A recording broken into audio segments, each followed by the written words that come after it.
Hi, welcome to the Blissful Heart channel. My name is Desiree Lee, and I am here to give you your weekly Bliss Fix. Today we are looking at the energy for the week and the full moon in Taurus lunar eclipse.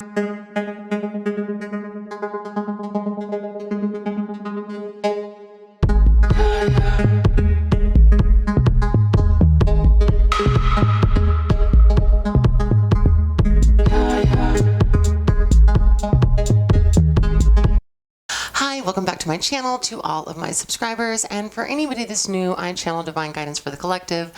I am a twin flame in full union, a yoga teacher, and a spiritual advisor. If you'd like to order a reading from me, check out YourBlissFix.com, and I am offering a 10% discount up until November 18th, so take advantage of that. If you're new to my channel, please consider subscribing, liking, commenting, sharing my content.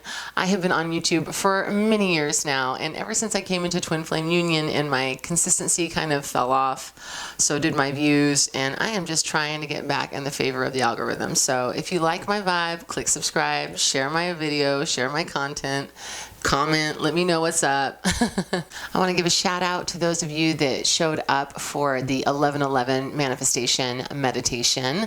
That was a really powerful event, even though there was only a few of us there. I mean, I felt amplified all day, and I'm still feeling the residual effects of it today, which is the 12th of November. If you missed the meditation and you want to take advantage of it, it will still be on my channel, and I would suggest taking it on the 28th or the 29th of this month, and those will be two very powerful, energetic, numeric days, so you can do it then. We've got this full moon in Taurus, which has all this earthy, fixed energy of caring about our body and our security, our sense of self-worth, and our finances. And then it has this twist of fate with the lunar eclipse, sudden changes. So, I mean, I don't know, y'all, the energy has been pretty intense. I've been feeling very emotional, and definitely feeling a lot of masculine energy or fatherly energy, tough love, I would say, would be the theme that I am feeling I'm receiving and that I'm delivering to my Divine Guidance team. Let's do this, right? You know, I'm so tired of waiting for things, aren't you? I've just been hey, you know what? I've been patient and I've been polite and I have been doing the work, and the stuff that we've talked about is yet to arrive. So whatever the shit is that's blocking it from not coming, let's go ahead and get rid of that. And let's go ahead and fulfill that promise of having all those things come, right? And that's kind of the conversation that I had with my Divine Guidance team a few times in the last couple weeks. So, you know, try that on for size. If you've never gotten into a space of dictatorship with your Divine Guidance team, give it a feel. So I have put together a special spread for today's reading, and I will also leave the reading cues in the description box below.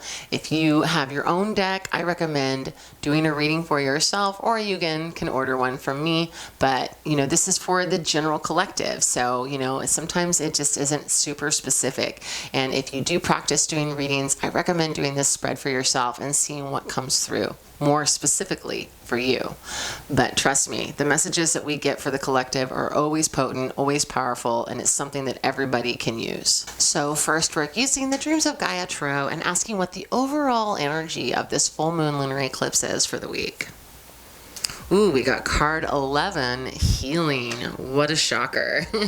In terms of numerology, we understand that this number 11 is a fresh start, a new beginning, but it's also this idea of an up level. I think of a spiral that moves up, right? So we're on our journey, we're 1, 2, 3, 4, 5, 6, 7, 8, 9, 10, and then we go up 11, and we repeat the cycle, right? But every time we repeat the cycle, we've got some new skills, some new understanding, we're stronger, we're better, right? And, you know, that being said, sometimes the same issues will come up because you're being tested, or you're still not completely healed, right? So this idea of cycling up to our next level and doing a similar journey with new skills, new tools, right? And then also maybe getting even deeper into our trauma, right? So sometimes, right, you're healing trauma is really just chipping away at a surface. If you think of it as paint hardening and there's layers, right?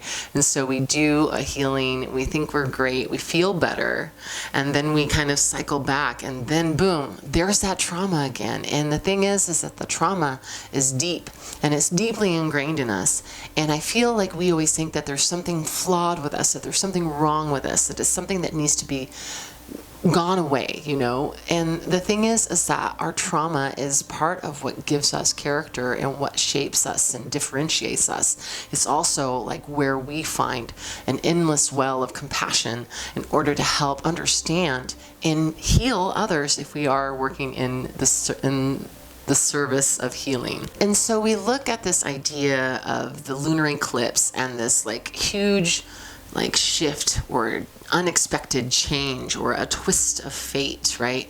And I really feel like this healing energy is like, don't necessarily look to, you know, get rid of or to win or succeed at being 100% healed, you know, because you'll never, you know, see the bottom of that healing journey. There'll always be more to learn from and grow from.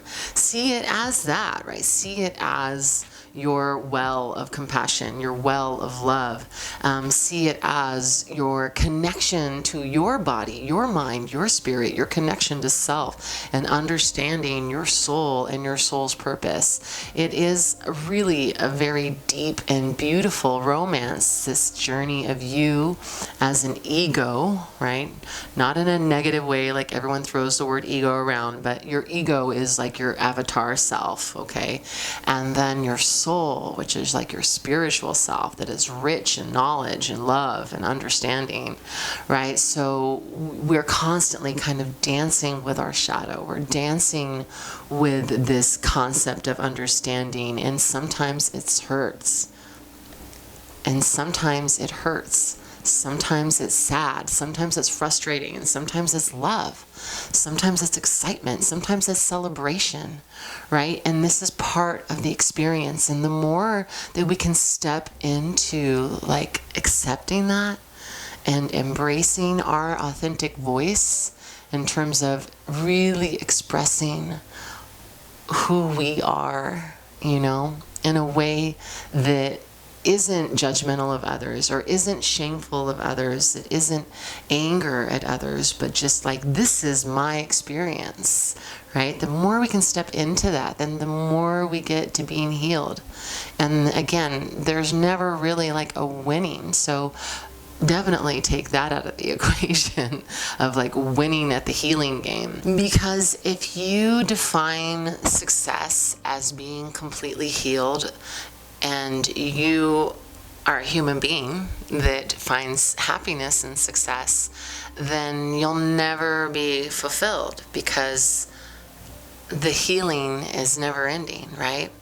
So it's really a shift of consciousness, like shifting the way that you perceive healing and shifting the way that you perceive yourself and the relationship with you. It really does help to acknowledge that differentiation between the ego and the soul and seeing them as co-creators with each other. What a beautiful message from Spirit. Thank you, Spirit. So because it is a full moon in Taurus, I wanted to touch on some of the main aspects in relation to the earth element and this fixed Taurus energy. So what are some realizations that we either need to know or need to address in relation to our physical body? I kind of feel like I just channeled that in conversation about the ego, but we'll see what we get. Pulling from a new deck called the Urban Tarot, we are asking, what are some realizations or some things that we maybe need to address in relation to our physical body or our connection to self-worth? Wow, I got the Knight of Discs, the Gourmet Chef, the Nine of Cups, Happiness, and the Princess of Discs, the Kindergarten Teacher. So I'm just going to talk this out because I'm not quite seeing the connection yet. So we got the Knight of Discs, the Gourmet Chef. The Knight of Discs is earth energy mixed with the fire element. He is a very like nose to the grindstone type of energy. So when we're looking at this realization of our physical body, our connection with our physical body, and our identity with self-worth, we have this idea of the Knight of Dis, who is earth and fire, and he's very much a nose to the grindstone, like almost like a workaholic type of energy, where he's not interested in musing over intellectual conversations. He's more like, what works? Let's do that. You know, I know that if I do this, I will get this result. Like, it's very matter of fact, almost like scientific. And then the artist chose to use a gourmet chef for their interpretation of this Knight of Dis, which I love that idea, because a chef does have to work like 80 hours a week, and they have to just cook and prep and cook and order more food and prep. Like, it's a very demanding job.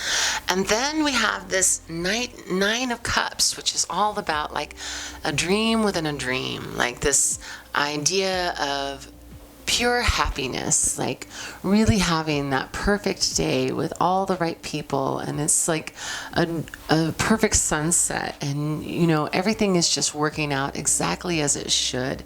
And I get thinking the word bliss here too. And then we have the Princess of Dis. So I love, you know, we've got the Taurus energy, and then we've got two earth cards here in relating with our physical body and our self-worth. And the Princess of Dis is earth to earth energy, and we have this kindergarten teacher here. Classically, the Princess of Dis is pregnant with possibilities, and not just any possibilities, but all of the possibilities. So we're seeing this idea of our body, our connection to self-worth. It is pregnant with possibilities. I'm just so excited that that is what's coming through for this, because it was a conversation that I had for the manifestation meditation for 11/11 yesterday. But translating it into your connection with your physical body and the way that you value you, right, is that it's so much about what you choose to focus on, right? Because whatever we focus on amplifies. And so, yes, I'm feeling like, you know, the conversation of this Knight of Disc being very like kind of focused, right? Some could say maybe even narrow-minded, but I'm going to say like driven and focused. And then accompanying with the Princess of pregnancy and power, right? It's really like potential is what I'm hearing.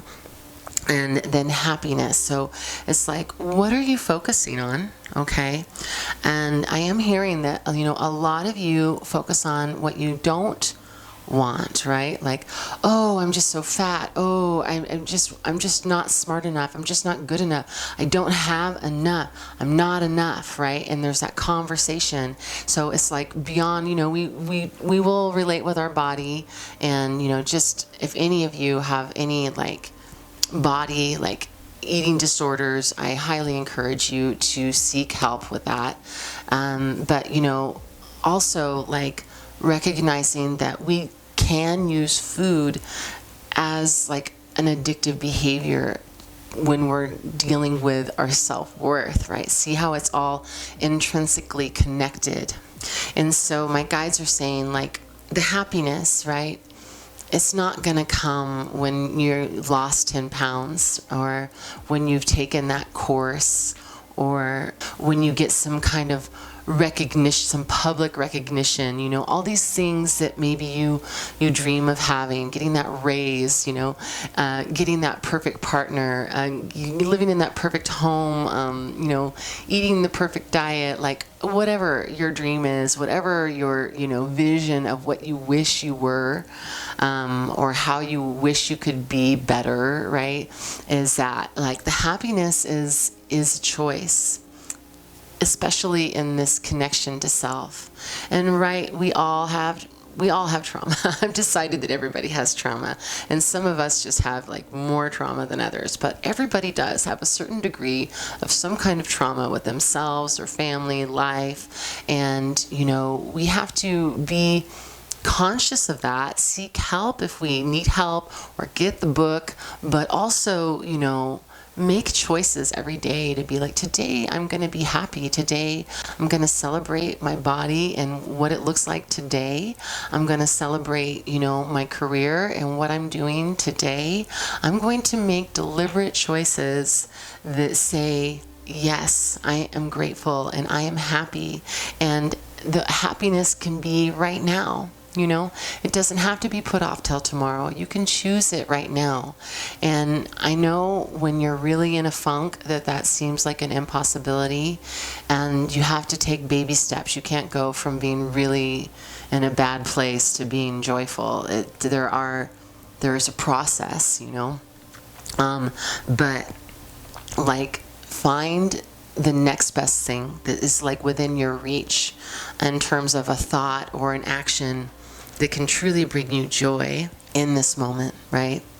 And I could go on and on with this conversation, but I think I'm going to leave it there for now. The way that it's on my table, which it won't be able to appear on the screen right here for you, but the princess and the knight are looking like generally in towards each other, and in between them is this Nine of Cups, this happiness energy. So I just feel like it's such a powerful sign of masculine, feminine energy that we each have within, and working together to create this happiness that we can have and we can choose. And if there's something not working, figure out what you can do to make it work. So another really important thing when we look at earth energy and this fixed earth energy is any relationships or, the way that we connect with others, the way that we identify with the concept of love and sharing love, receiving love, right? So what realizations or shifts of consciousness do we need to make in matters of the heart regarding our connection to other people? And so from the Psychic Tarot of the Heart, we got 16, Rebuild, which is the Tower. We got the Ace of Wands, New Vitality, and the Eight of Swords, Helpless and Hopeless. I mean, this Scorpio energy is no joke. I know that we're talking about the full moon in Taurus, but we are in the month of Scorpio, and this, I believe this is very much connected to the lunar eclipse, and especially with this tower and this idea of upheaval and unexpected change. The message of this to me is very much similar to the conversation that I had with your body and your self-worth. We're talking about you are only as helpless and hopeless as you think you are. Your conversation with yourself about your relationship with your divine partner or your twin flame, or either you are in a relationship or you're longing for a relationship, or maybe you're in a courtship still, but there's definitely this energy of feeling bleak, of feeling defeated, right? But then we also have the contrast of this Ace of Wands, which came out reversed. And I don't always honor reversals, but I really feel like it came out reversed to talk about that energy of freshness, newness, creation and excitement is on its head because of the opposing energy of the Eight of Swords, where you're feeling defeated or feeling like there's no hope. And so the conversation is everything that is happening with you right now is part of this tower energy or the lunar eclipse. It is part of the upheaval or the destruction. You are being broken down so that you can, rebuild and pick yourself up, make yourself stronger, redefine your relationship with love.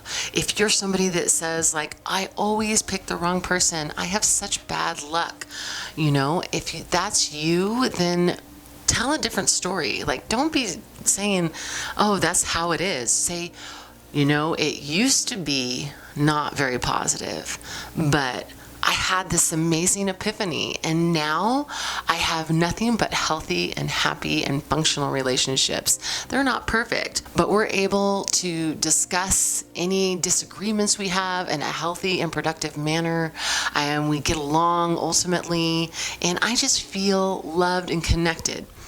And so while I've been talking all about like a significant other or a partner, this also goes to your family. And so if you are having any conflict with family or friends, to take a moment to step outside of the situation and see if you could possibly understand where they're coming from. And like understanding where somebody comes from doesn't mean that we're taking on their belief system. It just means that we're exercising compassion. And just because they're not the kind of person that would do that for you, set the example. Like, show them what it's like to be a compassionate, patient, understanding person, right? But yes, we're definitely feeling some upheaval in matters of love and connection with others. So, and my guys just want to mention that this could be a community upheaval as well, like maybe something going on in your neighborhood, or if you're part of a group, that there's some, disagreements in the group, but there's like, my guys are just saying like everybody is being triggered right now. Everybody is having stuff come up for them, and they're saying that it is timely with the season as well, like Thanksgiving and Christmas, when we all start to have to like spend more time with family. Like, a lot of people can get triggered from all their childhood trauma. Yeah, that makes a lot of sense, right? And I feel like Thanksgiving is more of the holiday where family gets together. I mean, we get together for Christmas too, but not always. Like, I know that some families just keep it like their intimate, close family, but I feel like Thanksgiving is more like broad, like bringing in second cousins and uncles from marriages, and I don't know, just I have a small family, but you know what I'm saying. And so now we're going to look at our relationship with money and finances and abundance. So what do we need to realize or understand or change our perspective with in relation to money, like the almighty dollar or euro or wherever you're from? But how do we need to change our perspective around finances and money? Using the Green Witch Tarot, we have the 3 of Wands, the 8 of Wands, and the 9 of Athame. So ultimately, very positive, right? I mean, the 3 of Wands is like an expectation of returns, right? So this idea of like what you put out is coming back, and you've put out a lot of energy and effort, and it's on its way back. And then the 8 of Wands is kind of saying the same thing, is like, it's like an even more evolved story of this expectant returns, having acquired new skills, and there's a level of confidence and certainty, a sense of security around it as well. And, just to mention that the Wands is more of a fiery, creative energy. The conversation is still about like receiving and like your ship coming in is what I'm getting from the 3 of Wands. But then the 9 of Athame is like needless worry, suffering from anxiety, losing sleep. So my guys are saying like the worry and the fear is what is blocking this ship from coming in, or from you being able to see that it already is here and that you already are receiving the benefits. And so my guides are saying like, say yes, like every time you acknowledge even the tiniest thing, be like, yes, I'll have more of that, please. Thank you. Wow, good things are always happening for me. The universe is always providing me with exactly what I need when I need it. It feels so good to be in a state of flow. It feels so good to be in a state of acceptance and awareness and realization of all of this bounty and abundance and stability in my life. I love feeling this secure. Yes, I love that channel message. So, that is really about like, this is what they want you to understand, is that you being in a space of fear is directly blocking you from receiving the abundance. I can relate with that so much. We take risks. Like, I've been taking really big risks on putting energy and effort and spending money on rent for an office to record my videos and hoping that I will get financial return on it. And it's scary, And so it's important to know what you need to do in terms of you, right? Because I believe that everybody has different karma and different destiny around building their own soul growth, their own a sense of abundance and worth. And so if you put yourself in a precarious situation that is so scary that you're unable to relax in a state of flow, then you have to do something to counteract that. So what can you do that can shift that energetic expression of fear, right? So you have to find the thing that can keep you in a state of feeling like you're in flow. It's actually one of the reasons why I do my live Instagrams, is because having the people that are on the lives, even though there's only a few of them right now, having that interaction with you is helps me feel like I'm in flow and I'm doing what's right, me being able to help others and receive, the feedback on it helps me feel like I'm in flow. So what do you need to do in terms of your path that keeps you in a state of feeling like you're in flow? My guides are saying that you may get triggered this month, this week, and it might kind of send you reeling. And so they just want you to plant this seed in the back of your mind that knowing that everything is always working out for you, greatest good. So whatever happens, if it seems like it's awful, know that there's something positive in it, and make it your goal, your challenge to find the good, to find the positive, to find the lesson, the gold in the struggle, right? Try to turn it around and make it something positive for you. So now we want to see what is ending for us. What is this cycle, the ending of working with the Star Temple Oracle? What is ending for us? We got Electra, the morning star. Radiance. I shoot for the stars. Radiance is my birthright. This is very much saying the time to be sitting in the darkness and waiting for your shot, waiting for your chance to shine is done. That's what's ending. The darkness is ending, right? The sitting in the back seat in silence, that's over.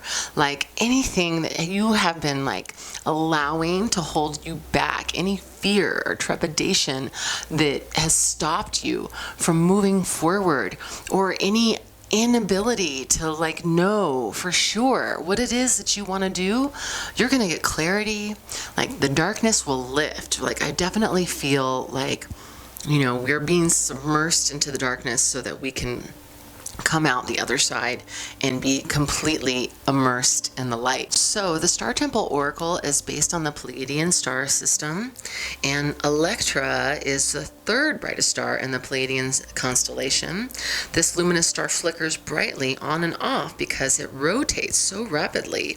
Her name means amber, and she is often portrayed as a golden goddess associated with lightning, the sea, storms, and clouds.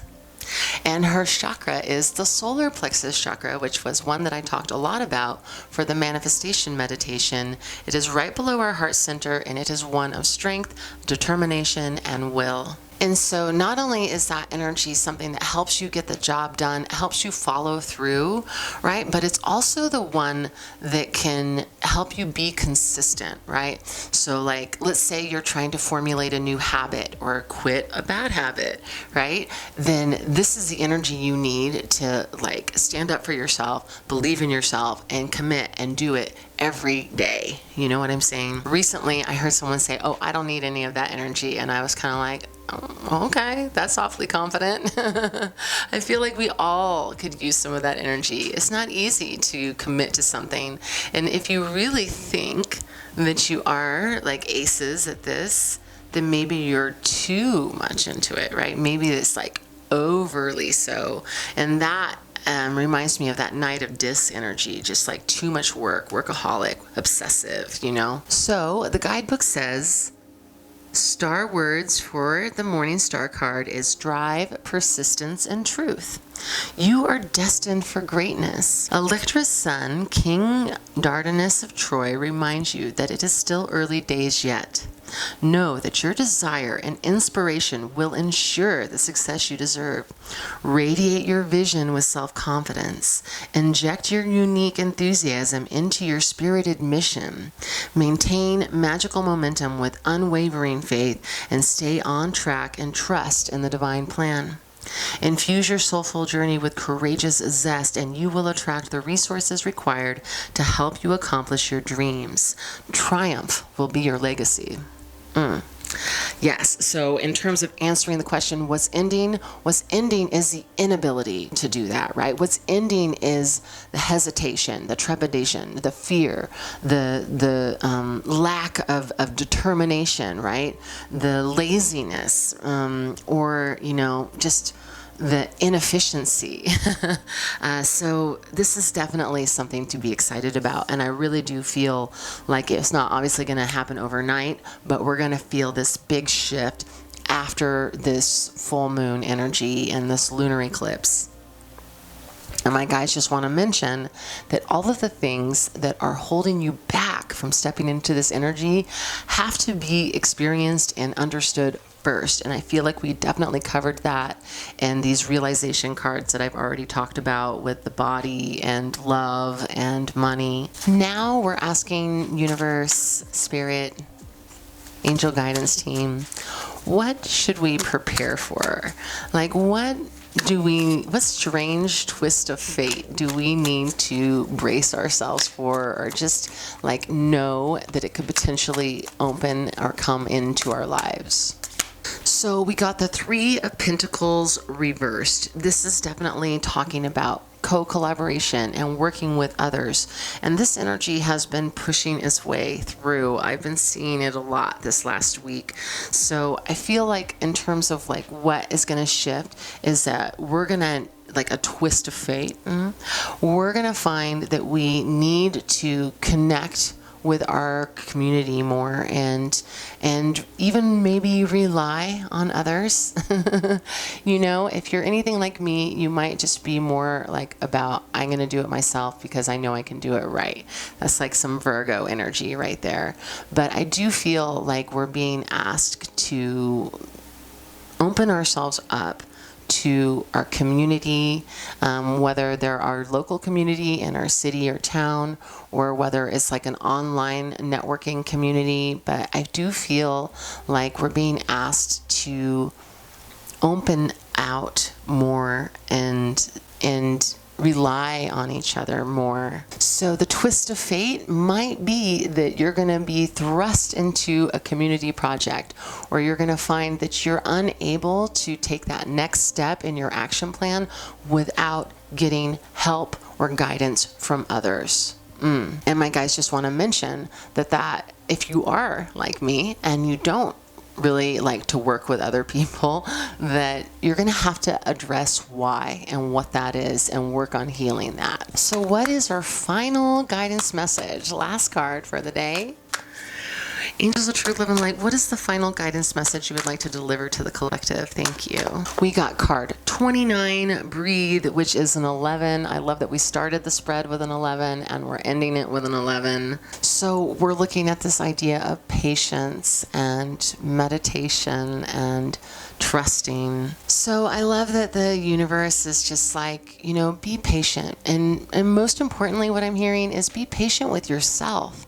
You know, be understanding of where you are and where you've been, and allow yourself room to make mistakes. I'm so glad that message is coming through, because that is one that I've been working with, is that, you know, we're an imperfect person. We're not perfect. And you're going to find that you make mistakes, and sometimes those mistakes end up affecting others. And I think those are the hardest mistakes for most of us with a kind, open heart, right? Is like, oh my God, I made a mistake. And like, if it was just to impact me, that I could deal with that. But when it impacts others, it's like, oh my God, I'm so awful, right? And so we have to like be forgiving of ourselves and understanding of ourselves and know that it's okay. You know, it's okay to not be perfect.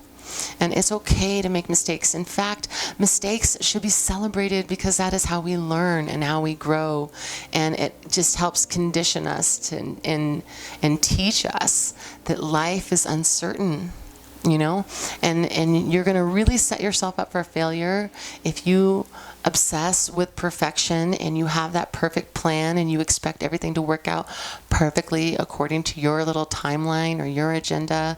Like, leave room for grace, leave room for divine intervention, leave room for a better case scenario, and forgive yourself and be patient with yourself. And then also extend that forgiveness to others. You know, sometimes somebody will accidentally do something that ruined your day, and you have to know that they hopefully didn't do it on purpose, you know? So the protection message from the guidebook says, inertia, laziness, and apathy are signs not of slowing down, but of decay and lifelessness.